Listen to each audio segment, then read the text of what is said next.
네, 안녕하세요. 오토타임즈 김성 기자입니다. 제가 오늘 만날 차 정말 아주 핫하면서도 또 심혈을 기울여서 만든 차죠. 이 검정색 위장막만 봐도 어떤 차인지 혹시 가늠이 가시나요? 요즘 가장 핫한 SUV죠. 르노 삼성차가 정말 오랜만에 내놓은 소형 SUV, 아니죠, 준중형 차급 위를 뛰어넘는 그 SUV, 바로 XM3입니다. XM3 만들기 위해서 르노 삼성차가 정말 절치부심했다고 말해도 과언이 아닐 것 같습니다. 그만큼 회사 입장에서는 정말 브랜드 사활을 걸 만큼 아주 집중과 또 노력을 거듭해서 만든 차이기도 하죠. 세련된 디자인은 물론 부족함 없는 편의 성능, 사전 계약 시 받았던 아주 파격적인 가격만 봐도 이 브랜드의 의지를 알 수가 있습니다. 과연 이 르노 삼성 XM3 어떤 느낌일지 바로 한번 시승을 한번 해보도록 하겠습니다.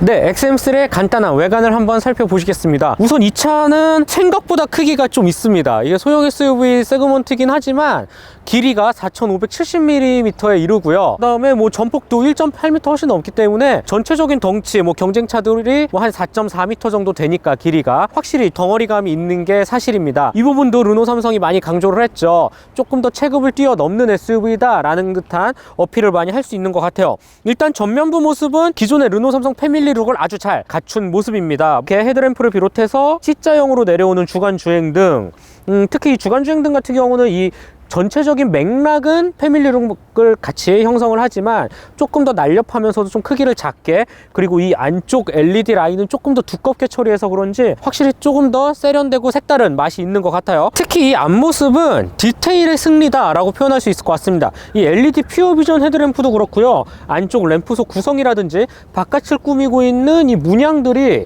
상당히 고급스럽습니다. 뭔가 PSA 그룹의 DS 브랜드의 차들을 보는 것처럼 아주 뭔가 프랑스적인 느낌을 많이 살린 듯한, 물론 이 차는 한국에서 만들긴 하지만 굉장히 디테일의 승리다라고 생각이 들고, 그리고 헤드램프와 연결되는 이 거대한 그릴의 형상, 그리고 이 태풍 로고 역시 르노 삼성의 모습 아주 잘 살펴볼 수가 있겠고요. 여러 가지 패턴과 무늬, 이 바로 연결돼서 이 범퍼 쪽도 같은 패턴과 무늬를 넣었거든요. 요런 이 세심한 디테일의 차이, 확실히 르노 삼성이 조금 더 신경 써서 만든 차다 라는 듯한 느낌을 아주 잘 받을 수가 있습니다. 그 다음에 보닛에 넣은 이 깊은 주름을 비롯해서 군데군데 좀 멋을 많이 부린 흔적을 찾아볼 수가 있습니다. 반대로 앞범퍼는 조금 더 단정하게 꾸몄는데요, 기본적으로 아주 전형적인 형태 플러스 LED 안개등과 이 주변에는 크롬 도금을 적절히 섞어 넣었죠. 확실히 원가도 많이 들고 세심하고 꼼꼼한 흔적을 아주 잘 살펴볼 수가 있습니다. 이 안쪽 부분은 에어브리더 역할도 같이 겸했습니다. 정확히 이 안쪽까지 크게 뚫려 있고요. 여기 있는 바람을 똑같이 타이어로 연결시켜서 시원스럽게 내보내는 조금 더 연비 효율에 많이 초점을 뒀다고 합니다. 이 밑에 부분은 능동형 크루즈 컨트롤 작동을 위한 이 간단한 센서를 비롯해서 특히 이 아랫부분이 나름 좀 색깔을 다르게 한 플라스틱으로 조금 더 도시형 SUV 성격을 강조한 것도 특징입니다. 네, 측면으로 넘어와서는 확실히 눈에 보이시나요? 이 차의 가장 큰 매력 포인트가 될 것 같은데, 루프라인 너무 이쁩니다. 너무 이쁘고 매끈하게 잘 떨어진 듯한 느낌을 받을 수가 있습니다. 솔직히 쿠페형 SUV 많이들 시도를 하고 시장에도 많이 출시가 돼서 여러 프리미엄 브랜드들이 있죠. 하지만 이 가격, 그리고 국산 소형 SUV 체급의 쿠페형 SUV 바로 이 차밖에 없습니다. 그리고 이 라인을 너무 매끄럽게 잘 뺐기 때문에 확실히 디자인적으로, 시각적으로 스타일리시한 매력을 크게 뿜어내는 것이 특징입니다. 참고로 이 측면 라인 디자인하기 어려웠을 것 같아요. 누구나 다 비슷한 디자인을 만들 수 있지만 조금 더 비율감적으로 완벽한 측면, 이 쿠페형 SUV 라인을 만들기가 쉽지가 않은데 르노 삼성은 또 그걸 알차게 해냈습니다. 부드럽게 떨어지면서도 뒤쪽으로 갈수록 살짝 또 반듯하게 세워져 있죠. 그리고 또 옆으로 갈수록 봉긋하게 팬더를 한껏 부풀린 모습에서 조금 더 차를 듬직하게 보일 수 있는 느낌을 아주 잘 살린 것 같고요. 그 다음에 이 C필러 부분 디자인 같은 경우도 정말 어렵다고 얘기들 많이 하는데 꽤 멋스럽게 뽑아내 준 것 같아요. 그리고 도어 측면을 넘어가서 굵직한 캐릭터 라인이라든지 철판을 강하게 주름 잡은 흔적은 전혀 어디에도 없죠. 우아하고 아름다운 곡선의 미를 똑같이 도어에도 적용한 점이 특징입니다. 자칫 밋밋해 보일 수 있는 부분은 이렇게 아랫부분에 굵직한 크롬 도금이나 펜더의 장식, 그리고 다이아몬드 커팅 휠이 빛나는 꽤 디자인이 이쁜 18인치 휠로 깔끔하게 마무리를 했고요. 솔직히 사이드미러 디자인은 뭐 특징이라고 내세울 거는 없고요. 반대로 이렇게 플라스틱 몰딩을 차체 휠하우스를 통과해서 전체적으로 둘렀습니다. 확실히 이 차가 조금 더 역동성을 강조하는 SUV 세그먼트의 특징을 아주 잘 보여주는 부분이라고 할 수 있겠습니다. 뒷모습은 완만하게 떨어지는 이 쿠페형 라인에서 조금 더 연장선상에 있습니다. 뒷유리창이 되게 부드럽게 내려오는 듯한 모습을 볼 수 있죠. 그리고 여기가 상대적으로 평평해서 그런지 뭐 웬만한 텀블러 하나 갖다 놓고 뭐 커피 한 잔 마셔도 될 것 같아요. 이 아랫부분 이 테일램프는 확실히 르노 삼성 패밀리룩 역시 전면부와 동일하게 맞춘 모습입니다. 다만 램프 속 구성을 조금 살짝 바꿨는데요.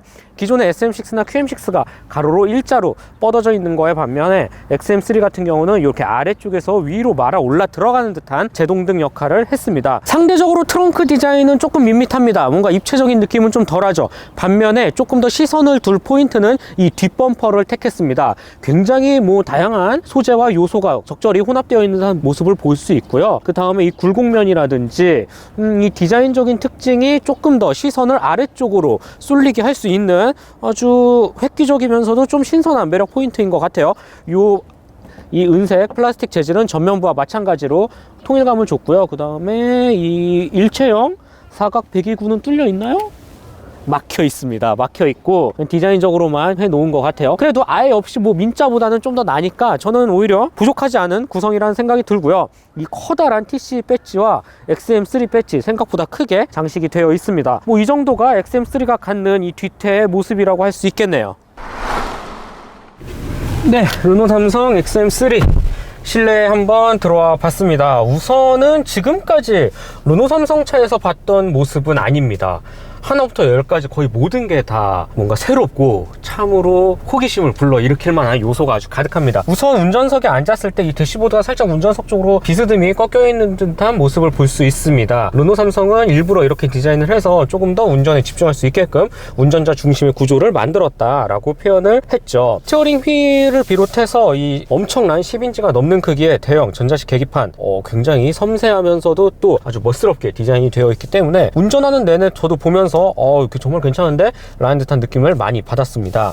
그 옆으로 넘어와서는 이 세로형 9인치가 좀 넘어요. 거의 10인치에 가까운 이 모니터인데요. 실면적 크기는 경쟁사의 와이드 타입보다 훨씬 더 크기 때문에 보는 맛이 있다라고 회사 측은 설명을 했습니다. 이 터치감이라든지 이 눌렀을 때 느낌이 빠르지는 않습니다. 반응이 이렇게 빠르지는 않고 살짝 느린 듯한 반응을 보이는데 운전을 하면서 뭐 직관적으로 빡빡 조작을 해야 될 때는 조금 아쉬울 수 있겠지만 그렇다고 뭐 아주 답답하거나 하는 정도까지는 아니기 때문에 충분히 수긍할 만한 시스템 구성이라고 생각이 들어요. 저 근데 개인적으로는 조금 더 빨랐으면 좀 SM6나 QM6 정도의 처리 속도를 좀 보였으면 어땠을까 하는 아쉬움이 듭니다.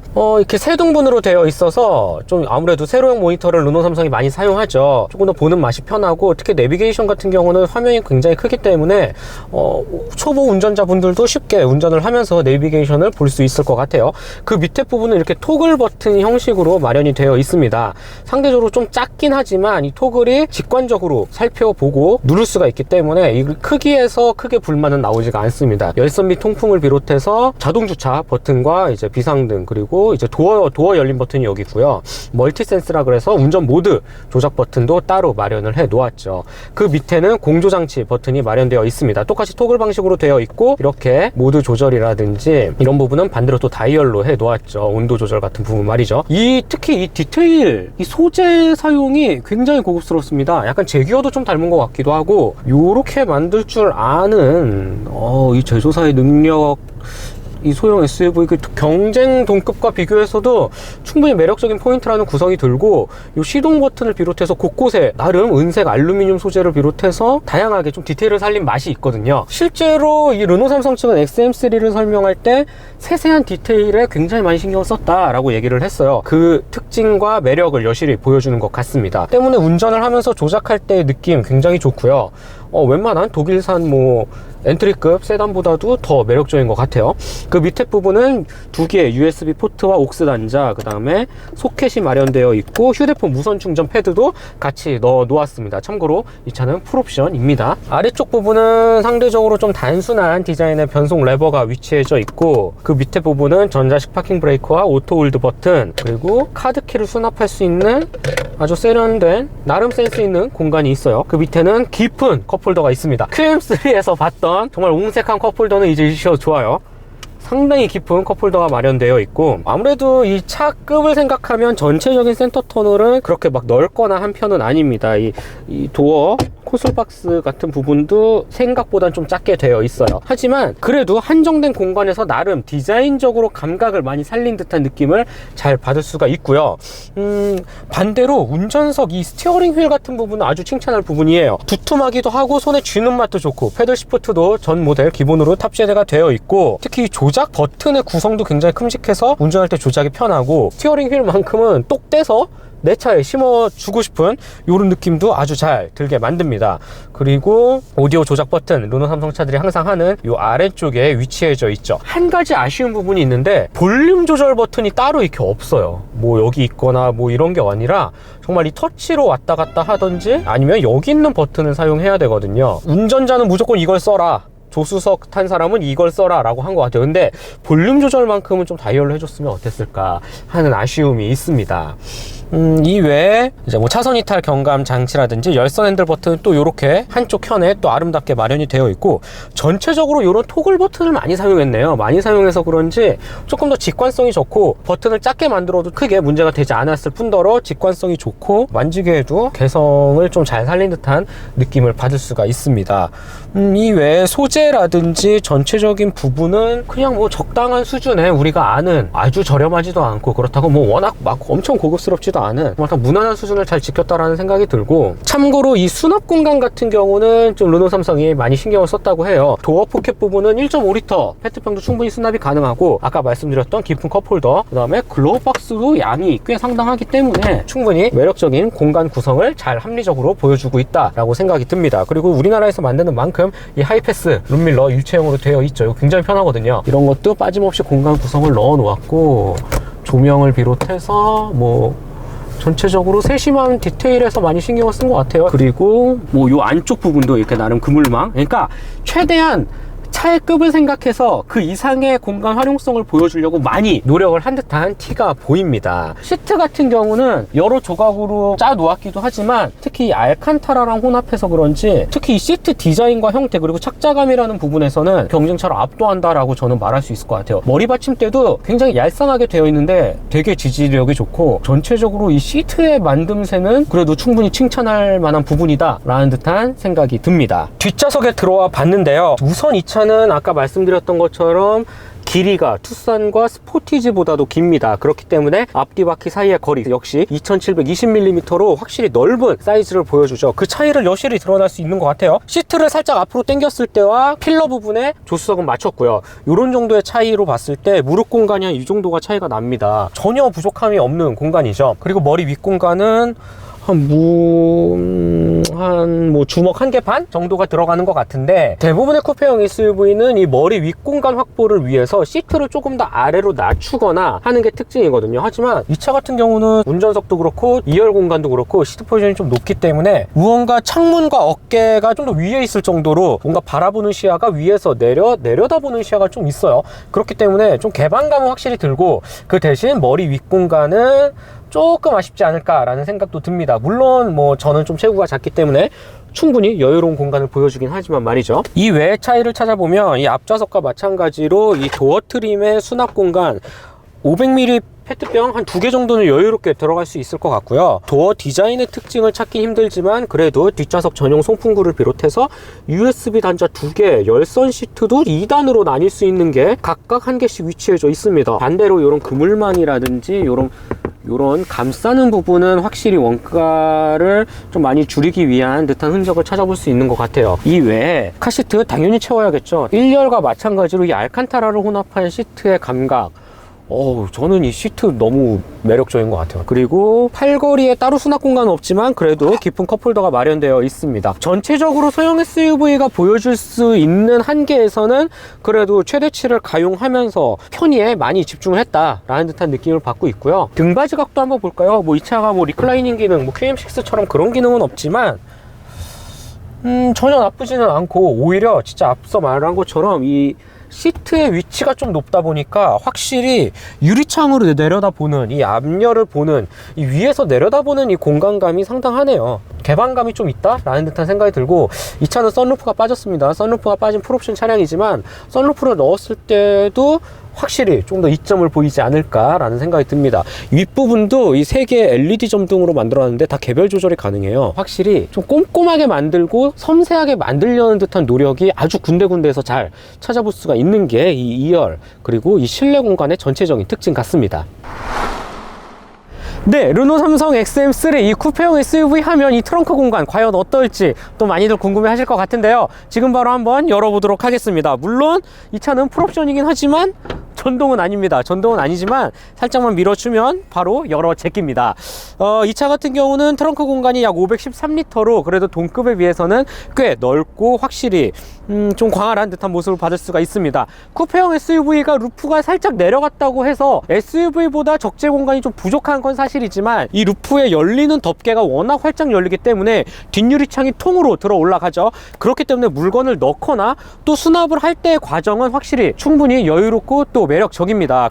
이런 부분 쿠페형 SUV라고 해서 뭔가 손해를 많이 보거나 라는 듯한 느낌은 거의 들지 않고요. 이렇게 양쪽에 나름의 수납 공간을 또 마련을 해 놓았고, 또 이 옆쪽을 되게 크게 펴놨기 때문에 가로로 긴 짐도 나름 얼추 합리적인 조건에서 좀 수납을 할 수 있지 않을까 라는 생각이 듭니다. 무엇보다도 이 덮개를 아래쪽으로 이렇게 내릴 수가 있어요. 이렇게 내리면 이 정도의 높이가 생기기 때문에 이 정도 높이를 조금 더 실을 수 있다. SUV보다는 높이에서 조금 제약을 받지만 이렇게 또 단점을 극복하려는 모습도 또 마음에 들었고요. 전체적으로 수납 공간이라는 부분 비슷한 체급의 라이벌과 비교해서도 전혀 손색 없고, 오히려 이렇게 열리는 스타일리시한 매력이 더 돋보이는 게 이 차의 트렁크 공간이 아닐까라는 생각이 듭니다.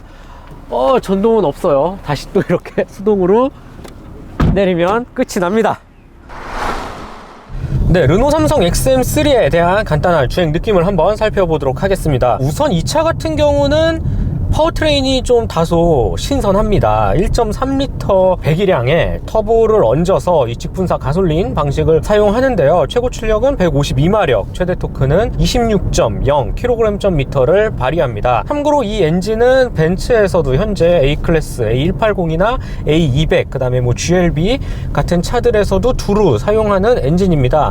한마디로 그래도 많은 글로벌 차들에 사용을 하고 있고 실력이 어느 정도 검증이 된 엔진이라는 뜻이겠죠. 실제로 시동을 켜고 이제 가속 페달을 밟고 평범한 주행을 이어나갈 때는 출력에 대한 부족함은 전혀 느껴지지가 않습니다. 가속 페달을 전개 나가면서의 느낌은 솔직히 1300cc라고 해서 부족하거나 딸리는 느낌은 전혀 들지가 않습니다. 오히려 이 가솔린 엔진 특유의 이 미세한 스로틀 양에 따라서 굉장히 부드럽게 뻗어나가는 듯한 느낌이 매우 인상적이고요. 여기서 조금만 더 가속 페달을 밟아도 차는 전혀 부족하지 않게 뻗어나가는 듯한 느낌을 잘 받을 수 있습니다. 경쾌하게 뭔가 가뿐하게 나간다라는 느낌은 아니지만, 그렇다고 너무 생각보다 답답한데? 라는 느낌은 더더욱 아니거든요. 그렇기 때문에 저는 1.6L 터보와 비교해도 처음에 지레짐작 숫자만 보고 너무 배기량이 낮지 않아 라고 생각하는 편견만 없다면 무난히 차를 다루는 데에는, 그리고 이 차를 이끄는 데에는 전혀 부족하지 않다 라고 표현이 될 것 같습니다. 변속기 세팅은 그래도 나름 제법 빠른 편입니다.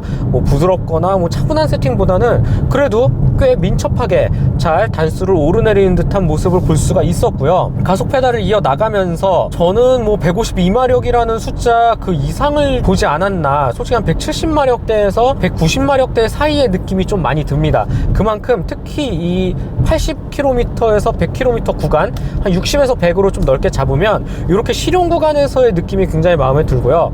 140을 넘어가는 순간부터는 솔직히 좀 많이 힘들어하는 듯한 모습을 보였고, 160 정도까지가 그래도 좀 마지노가 아닐까라는 생각을 하게 됩니다. 있습니다. 풍절음이라든지 상대적으로 좀 버거워하는 듯한 모습을 보였죠. 하지만 일상주행에서 주행 규정 속도를 딱 지키고 주행을 이어나갈 때는 뭐 1300cc 터보 전혀 문제될 게 없다라는 듯한 느낌을 받을 수 있습니다. 오히려 세금 면에서 더 절약이 되기 때문에 또 다른 새로운 이점이 생기지 않을까라는 생각이 듭니다. 동력계도 동력계지만 정말 한 가지 마음에 들었던 부분은 이 정숙성 그리고 승차감이라고 꼽을 수 있을 것 같습니다. 딱 이 두 가지가 정말 매력 포인트라고 저는 생각이 들거든요. 특히 정숙성 부분은 정말 괜찮아요. 엔진이 너무 작아서 막 쥐어 짜다 보면 터보 소리가 크지 않을까, 변속기라든지 뭐 좀 허덕이지 않을까라고 했는데 굉장히 정숙성이 마음에 들고, 특히 이 르노 삼성 말에 의하면 공기 역학 흐름이라든지 아주 다양한 부분에서 이 정숙성을 잡기 위해 많이 노력을 했다라고 해요. 바닥 부분도 풀 언더코팅을 비롯해서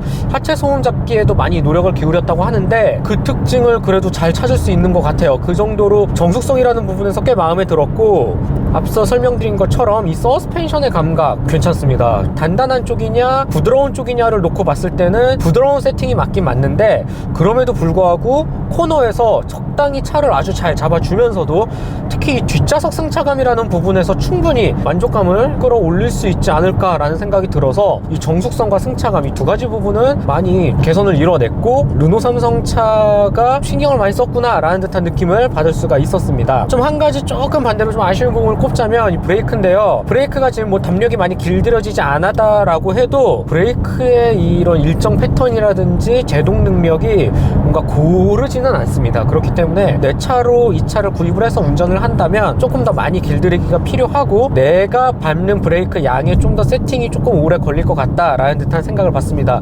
뭐 요런 부분만 빼면 크게 흠잡을 곳은 좀 없는 것 같아요. 뭐 이 차 같은 경우는 워낙 뭐 빠르게 뭐 달리거나 밟는 차가 아니기 때문에 시트 포지션도 좀 높은 게 사실이고요. 근데 이게 높다라는 게 전혀 단점만으로 부각될 수는 없는 게, 오히려 운전을 처음 하시는 분들이거나 아니면 뭐 사회 초년생, 운전을 이 차를 처음 접하시는 분들한테는 오히려 높은 시트 포지션이 차를 다루거나 운전을 하기에는 확실히 더 여유가 있고 좀 더 괜찮은 선택지가 아닐까라는 생각이 듭니다.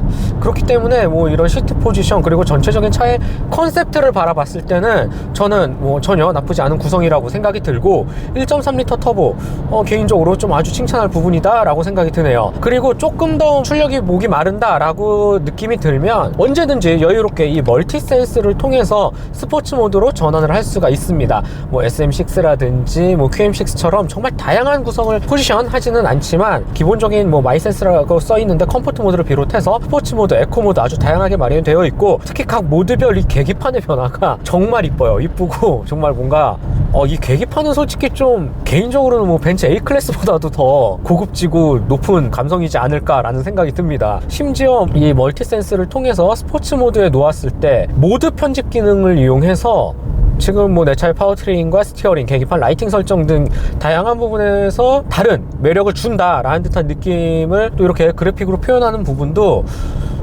정말 이 엔트리급 차치고는 너무 좀 고급스러운 화려한 그래픽을 많이 넣었지 않았나 라는 생각이 들 정도고요. 스포츠 모드에서 주행을 이어 나갔을 때 가속 페달도 너무 마음에 들고 확실히 좀 더 예민한 반응이 있습니다. 그렇다고 막 변속 패턴까지 더 막 민첩하게 전달한다 라는 듯한 느낌을 운전자가 받기는 쉽지가 않아요. 하지만 확실히 가속 페달이 더 민첩해지고 고속 영역에서 조금 더 원활히 엔진 출력을 다룰 수 있기 때문에 이런 부분에서는 충분히 스포츠 모드도 뭐 그냥 말만 스포츠 모드다 라는 듯한 느낌은 전혀 들지가 않습니다. 이런 부분 지금과 같이 한 3500rpm을 넘어가면서부터 굉장히 빠르게 이제 전개가 되는데, 이런 스포츠 모드에서의 감각 충분히 마음에 들고, 그렇기 때문에 조금 더 제동 능력이 좋았으면 어땠을까 하는 아쉬움이 드는 것도 사실입니다. 그리고 안전 품목도 아주 다양하게 넣었는데요. 일단 뭐 차간거리 조절을 비롯해서 능동형 크루즈 컨트롤 원활히 작동이 되고, 또 요 계기판에 앞차와의 부딪히는 시간이 약 몇 초 정도 걸릴 거다 수치와 함께 색깔로 아주 감각적으로 이 경고 느낌을 잘 표현해주고 있는데, 이런 부분도 충분히 마음에 들고, 또 안전기능 부분에서도 뭐 나쁘지 않다라는 생각이 듭니다. 차선 이탈 경고 장치도 마련되어 있고요. 다만 스티어링 휠을 알아서 잡아주는 듯한 정도의 이 스티어링 휠 차선 유지보조 장치는 딱히 있는 것 같지는 않아요. 뭐 그럼에도 불구하고 전체적인 안전 품목이라는 부분에서 그래도 경쟁차와 많이 맞추려고 노력을 한 모습이 보이고, 구현 과정에서도 크게 이질감이 들지 않기 때문에 이런 부분에서는 분명히 이점으로 작용하지 않을까라는 생각이 듭니다. 지금 주행을 하고 있지만 이 외에도 뭐 자동주차 기능이라든지, 참고로 자동주차 기능은 지금은 안 되네요. 이지 파크 어시스트 사용이 불가능합니다. 차량 속도가 빨라서. 근데 참고로 이 자동 주차 기능 같은 경우는 이 고속도로 휴게소에서도 볼 법한 이 사선 주차, 그 다음 평행 주차, 직각 주차, 다양한 분류에서 이제 그래픽으로 유도를 하는데, 개인적으로는 한번 또 써보면 또 유용하지 않을까라는 생각이 들고요. 지금까지 우리가 소형 SUV라고 생각하면 느꼈던 단순한 공간 최대한 넓게 빼려고 노력하고 저렴한 소재 좀 넣고 통통 튀는 승차감, 이런 거는 거의 찾아볼 수가 없습니다. 뭐 옛날 QM63를 비롯해서 1세대로 저는 얘기를 할게요. 전성기를 누렸던 소형 SUV 1세대를 넘어서 확실히 이제 셀토스라든지 트레일블레이저, XM3처럼 2세대로 넘어오면서 다시 불이 붙는 엔트리 SUV 시장에서 확실히 상품성을 많이 키운 게 흔적이 보이고요. XM3 역시 다양한 부분에서 조금 더 만족감을 높이고 편의 및 안전 품목에서 보강을 많이 이뤄냈다라는 듯한 느낌을 아주 잘 받습니다.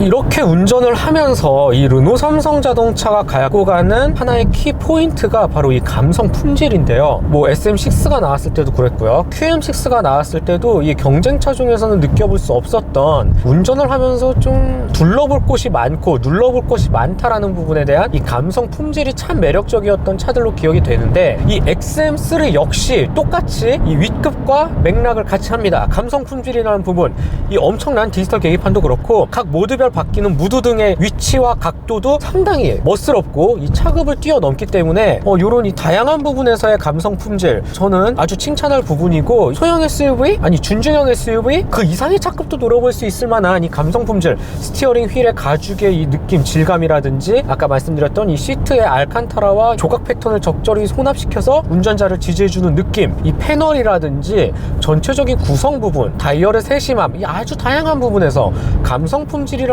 부분에서 확실히 만족도를 아주 많이 높였다라는 듯한 생각이 들고요. 전체적으로 봤을 때 정말 무시할 수 없는 부분이거든요. 다양한 하드웨어적인 부분은 많이 상향 평준화가 되어 있습니다. 조금 더 운전자 그리고 동승자 모두를 만족시킬 만한 품질 면에서 그래도 가격을 생각해서 저렴하지 않을까? 좀 싸구려 소재 넣지 않았을까? 라는 생각은 전혀 들 수가 없을 정도로 아주 합리적인 구성에 잘 만든 차가 XM3가 되지 않을까? 라는 생각이 듭니다. 마지막으로 이 가격을 한번 살펴보시겠습니다. 정말 사전계약 시 예상 가격을 공개했을 때 정말 파격적이었거든요. 경쟁 차종과 비교해서도 한참 낮은 가격이었기 때문에 많이들 구미를 당기셨을 게 분명합니다. 실제로 오늘 이제 3월 3일 현재 기준 차를 이제 공개를 해놓고 가격을 발표해도 크게 예상 가격과 달라진 부분이 없습니다. 1,700만 원대부터 시작을 해서 모든 옵션을 다 넣어도 3,000만 원이 되지 않습니다. 아리 시그니처 트림은 기본 가격이 2,500만 원 선에 포지션이 되어 있죠. 뭐 셀토스, 트레일블레이저 다양한 차종을 놓고 보더라도 이 가격 경쟁력이라는 부분에서는 확실히 이점이 있습니다. 아무리 잘 만든 차라고 하더라도 가격이 비싸면 그건 좋은 차가 아니라고 저는 생각이 들거든요. 그만큼 가격은 마지막으로 결정짓는 좋은 차이냐 아니냐를 판단할 수 있는 아주 중요한 핵심 요소가 되는데, 정말 좋게 말하면 훌륭하다. 이 가격 대비 가치, 가성비라는 부분에서 정말 끝내준다 라는 듯한 느낌을 받을 수가 있습니다. 뭐 인포테인먼트 조금 느리고 브레이크 담력은 맞추면 되고, 소재라는 부분도 크게 나무랄 부분이 없고, 일단 쿠페형 SUV이기 때문에 이 경쟁 차종은 없죠. 이 디자인적으로 일단 한층 먹어주고, 전체적인 구성면에서 봤을 때 크게 꿀리지 않음에도 불구하고 가격이 뭐 보스 오디오에 파노라마 선루프에 뭐 반자율 주행 다 이것저것 때려 넣어도 3,000만 원이 안 된다? 충분히 매력이 있는 차, 구입 가치가 충분히 있는 차라는 생각이 들고요. 그렇기 때문에 XM3가 시장에서 조금 더 이 반응이 좋고 사람들에게 많이 관심을 받는 것도 사실이 아닐까라는 생각이 듭니다. 오늘같이 운전을 하고 촬영을 하면서 정말 많은 사람들이 물어봤어요. 이 차가 XM3 맞냐? 실제로 보니까 좀 큰 것 같다. 좀 디자인이 좀 멋있긴 하다. 뭐 르노 삼성 다른 차들과 좀 디자인이 비슷하네요. 정말 다양한 의견을 물어보면서 남녀노소 할 것 없이 젊은 커플이라든지 뭐 운동 나온 아주머니라든지 뭐 아저씨분들도 정말 많이 물어보고 또 시선을 한 번에 받기도 했었거든요. 그렇기 때문에 정말 차를 구입하는 이 소형 SUV를 구입 고려하는 소비자들은 이 차를 정말 많이 물어보고 또 관심을 가지는 것도 사실입니다. 그 밑바탕에는 저렴한 가격이 깔려 있었고요. 그렇기 때문에 다양한 조건에서 놓고 봤을 때 저는 경쟁차와 비교해서라도 충분히 매력이 있고 조금 더 좋은 차가 아닐까라는 생각이 듭니다. 오늘 이렇게 약 반나절에 걸친 아주 짧은 시간 동안 그래도 최대한 많은 정보를 드리려고 노력을 했는데 영상 어떻게 보셨는지요? 저라면 이 차의 가장 큰 매력 포인트는 확실히 쿠페형 SUV가 보여줄 수 있는 환상적인 비율과 늘씬한 몸매를 꼽을 수 있을 것 같고요. 기존의 르노 삼성차를 넘어서 일반 경쟁차 중에서는 볼 수 없었던 아주 세련된 구성의 실내 인테리어 그리고 섬세한 디테일이 특징이라고 표현을 할 수 있을 것 같습니다. 쿠페형 SUV이기 때문에 활짝 열리는 트렁크를 비롯해서 부족하지 않은 공간 활용도 그리고 주행으로 넘어가서는 1.3L의 배기량을 무색하게 할 정도로 나름 합리적이면서 무난한 주행 성능 그리고 가장 핵심 키포인트라고 할 수 있는 정숙성과 서스펜션의 세팅이 마음에 들었고요. 결정적으로 이 모든 구성을 아우르는 가격이라는 부분 정말 가성비 끝내준다 라는 듯한 느낌을 받으면서 이 차의 리뷰를 마무리 지으려고 합니다. 네, 지금까지 오토타임즈 김성환 기자였습니다.